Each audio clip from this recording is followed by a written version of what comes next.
Sabi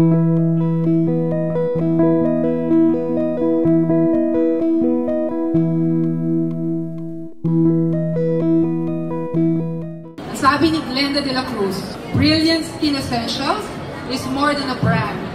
It's inspired by dreams, driven by passion, innovation, and faith in God. Sinabi po niya yon as she won the Inspiring Women Excellence Award. So si Tony Tan Caccio, ang kwento niya ganito.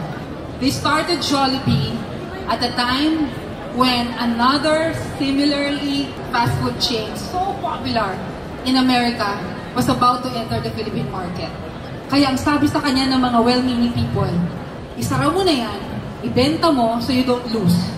So sabi niya, hindi, maninindigan ako, and I have dreams to make it a global registered chain.